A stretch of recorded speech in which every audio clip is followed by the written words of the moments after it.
Alors là, je peux vous dire que je suis hyper surpris et pour moi, Fortnite, c'est hyper validé. Bonjour à tous, comme vous avez vu dans la miniature, aujourd'hui on va tester un mini PC de la marque Nipoji. Alors je ne sais pas si vous en rappelez, mais il y a quelques temps sur la chaîne, j'avais sorti le test d'un mini PC vraiment entrée de gamme. Bon bien là, on est un petit peu plus haut en gamme, avec un tarif alors qui va être difficile à vous annoncer, puisque d'habitude c'est un mini PC qui est à 400 €, mais au moment où je tourne cette vidéo, il est plus qu'à 300 et il promet pas mal de choses. C'est le Nipoji AM06 Pro. Derrière cette plasturgie vraiment classique, même si on peut voir qu'il a pas mal d'aération un peu partout, eh bien on retrouve pas mal de choses intéressantes. Déjà, il est équipé d'un processeur Ryzen 5 5500U, donc c'est un processeur qui normalement est destiné aux ordinateurs portables. 16 Go de RAM en DDR4 en dual channel, donc 2 fois 8 Go. Un SSD NVMe M.2 de 512 Go et même un emplacement pour rajouter un stockage en 2,5 pouces en SATA. Enfin bon, on va en parler tout à l'heure. Donc il nous est livré dans cette boîte-là et à l'intérieur, eh bien, on avait notre mini PC, son alimentation. Et alors là, c'est une bonne surprise parce que d'habitude, sur les mini PC, l'alimentation est quasiment aussi grosse que le mini PC. Bon bah là, vous voyez qu'elle est beaucoup plus petite et c'est une alimentation 19 volts, 65 watts. Un support que vous allez pouvoir mettre sur votre emplacement VESA derrière, par exemple, votre écran d'ordinateur, les petites vis pour l'accrocher, et puis un câble HDMI, alors qui est plutôt petit, mais qui a le mérite d'être livré avec. Ils auraient pu très bien ne pas le mettre. Et alors, quand je vous parlais d'un emplacement SATA en plus, eh bien, il nous file la nappe comme ça. Et puis, bah, c'est à nous d'aller l'installer, mais on va aller voir ça tout à l'heure parce que, comptez sur moi, on va ouvrir la bête pour voir exactement ce qu'on a à l'intérieur, la marque des composants. Tout ça, c'est quand même relativement intéressant. Et puis, bien évidemment, eh bien, on avait une petite notice d'utilisation où il n'y a franchement pas grand-chose, mais il y a une partie qui est en français. Donc, si on regarde notre mini PC, donc là, ici, on a le petit bouton d'allumage. Ils nous disent bien qu'on a un AMD Ryzen 5 à l'intérieur. Bien sûr, c'est un chipset graphique, c'est un AMD Radeon RX Vega 7. L'objectif de cette vidéo, ça va être de savoir ce qu'on peut faire avec. Et vous allez voir que vous allez être surpris. Au niveau du dessus, après, eh bien, on a cette petite texture là qui est assez sympa. Bon, après, il n'y a rien d'exceptionnel. De ce côté-là, on va voir toutes les informations ou comment contacter le service client. Sur le devant, on va retrouver un port jack pour pouvoir y mettre des écouteurs ou un micro, deux ports USB 3.0 en type A, un port USB type C qui va pouvoir transmettre jusqu'à de la 4K 60 fps. Et oui, puisque vous allez voir, vous allez pouvoir mettre 3 écrans sur ce mini PC. Et ici, on a un petit micro intégré. De ce côté-là, on voit que sur la partie inférieure, on va avoir une entrée d'air. Derrière, on va avoir ici le port d'alimentation en USB type C. Deux ports RJ45, un en 1 gigabit, un en 2,5 gigabits, un port HDMI 2.0 et un port DisplayPort qui lui aussi va pouvoir transmettre le 4K 60 fps. Et en plus, on va avoir deux ports USB 2.0 en type A.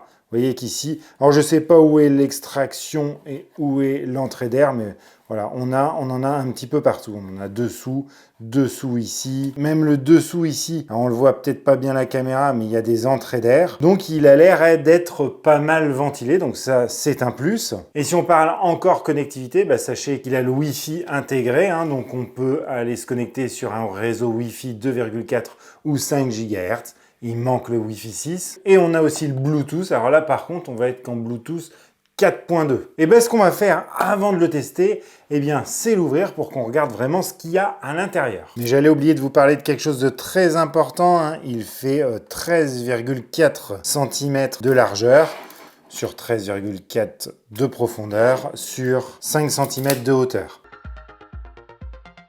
Et voilà ce qu'on retrouve à l'intérieur sur le premier étage. Donc là, on a bien nos deux barrettes mémoire qui sont de la marque Lexar, de la DDR4 en 3200 MHz. Au-dessus ici, on va retrouver notre SSD qui lui est de la marque AirDisk. Alors, je suis en train de regarder où on va pouvoir mettre la fiche pour le SSD en plus. Ah, ici.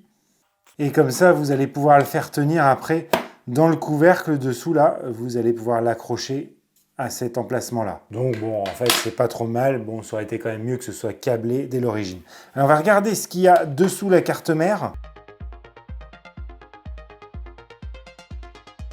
Je vais pas tout démonter, mais on a un ventilateur qui a l'air assez grand quand même, qui est ce qu'on peut retrouver sur les ordinateurs portables. Un mini PC, c'est ni plus ni moins qu'un ordinateur portable compacté dans une toute petite boîte. Et bah, bien sûr, il n'y a pas de clavier, il n'y a pas d'écran. Mais ça, normalement, vous n'aurez pas à l'ouvrir. Allez, je vais tout remettre ça et on va le brancher après sur un écran. Et voilà, il est branché, donc ça fait toujours un petit peu pieuvre, hein, tous ces câbles qui partent du mini PC comme ça, mais bon, on est un petit peu obligé. Alors sachez que je ne branche pas le RJ45 puisque je l'ai connecté au Wi-Fi de mon bâtiment et maintenant j'ai un super Wi-Fi à l'intérieur, je vous en parlerai bientôt. Donc on va allumer le PC que j'ai branché sur l'écran que j'ai acheté à cette occasion. Allez, je vais l'allumer et on va voir en combien de temps il démarre.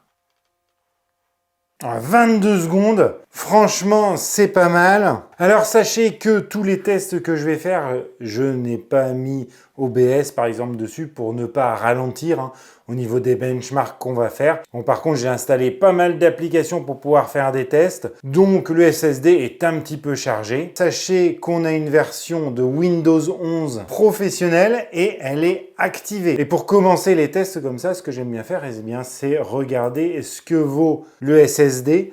Donc là, on va lancer un petit Crystal Mark et on va regarder eh bien, la vitesse de lecture et d'écriture. Ça y est, le test est fini et les résultats sont carrément bons.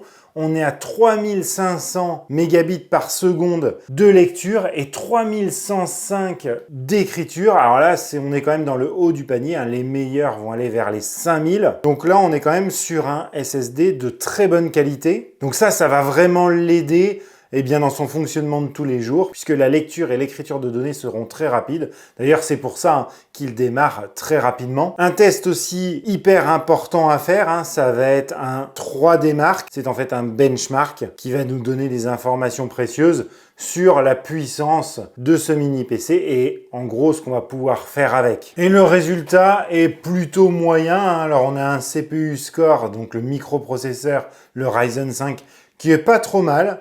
5000 points environ, donc ça c'est pas mal pour un mini PC, même si ça casse pas non plus des briques. Et puis par contre, eh bien, on a le Graphics Score qui est bien en deçà. C'est pas du tout équilibré, hein. Ça c'est dû au fait qu'il n'y a pas de carte graphique dédiée.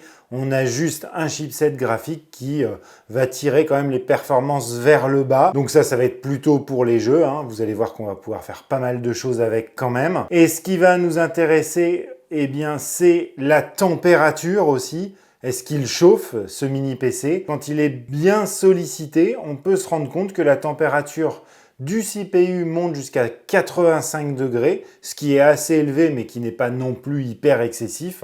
Et par contre, le GPU, lui, reste à 71 degrés. Et tout ça dans un silence qui est quand même hyper sympa. Là, il tourne devant moi, je ne l'entends pas.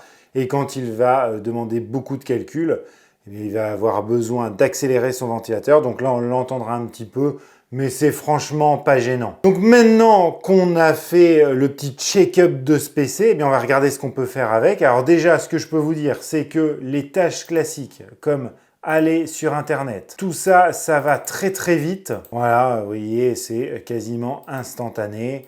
Si je cherche par exemple YouTube, hop, je peux aller directement dessus. Je vais même pouvoir lancer des vidéos. On va aller regarder par exemple une vidéo de ma chaîne.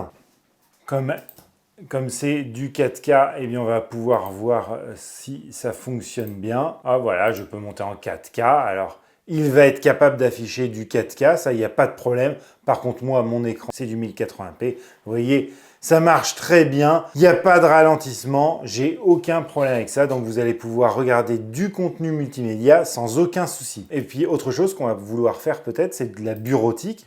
Donc, je vais vous lancer OpenOffice. Et vous allez voir que ça se lance très, très rapidement. Voilà, on est déjà dedans.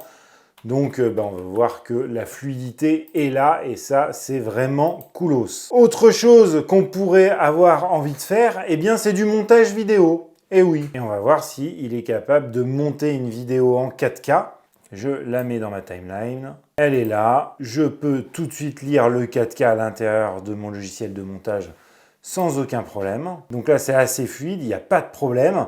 Maintenant, ce qu'on va essayer de faire, eh bien, c'est de faire un montage de 2 pistes vidéo en 4K, voir s'il est capable de le gérer. Hop, on va les faire se chevaucher et celle-ci, je vais la réduire et la mettre dans un coin. Et donc là, est-ce qu'il est capable de gérer 2 pistes 4K en même temps? Allez, on lance ça tout de suite. Ah, oui, alors ça lit, mais ça rame. Bon voilà, là on arrive vraiment aux limites du PC, hein. Forcément, il n'y a pas de carte graphique. Le CPU n'est pas non plus un foudre de guerre. Donc voilà une des limites. Vous allez pouvoir faire du montage vidéo en 1080p, j'en suis persuadé. Mais là, du 4K, si vous n'avez qu'une seule piste, ça ira, mais vous ne pourrez pas aller sur du montage très compliqué. Maintenant, ce qui va nous intéresser, c'est les jeux. Donc, ce que je vous propose, eh bien, c'est de lancer des jeux compétitifs, hein, dans un premier temps. On va lancer Rocket League et on va regarder le nombre de FPS que l'on va avoir. Donc FPS, c'est le nombre d'images par seconde. C'est hyper important d'avoir un bon nombre d'images par seconde pour avoir une certaine fluidité dans le jeu. Alors attention, tous les tests que je vais faire sur les jeux seront en 1080p, c'est pas la peine d'aller au-delà, je suis sûr que ça ne fonctionnera pas. Vous avez le nombre de FPS qui s'affiche ici en haut de l'écran là. Je suis en 1080p en texture qualité, hein, qui n'est pas le plus haut, hein. Après ça serait haute qualité. Je vais essayer d'afficher du 144 FPS et je vais lancer une partie. Pour l'instant, dans les menus, c'est très fluide. Donc là, ça va franchement bien. On peut jouer à des petits jeux compétitifs comme Rocket League sans aucun souci. Voilà, 70 FPS hein, de moyenne, hein, j'ai l'impression.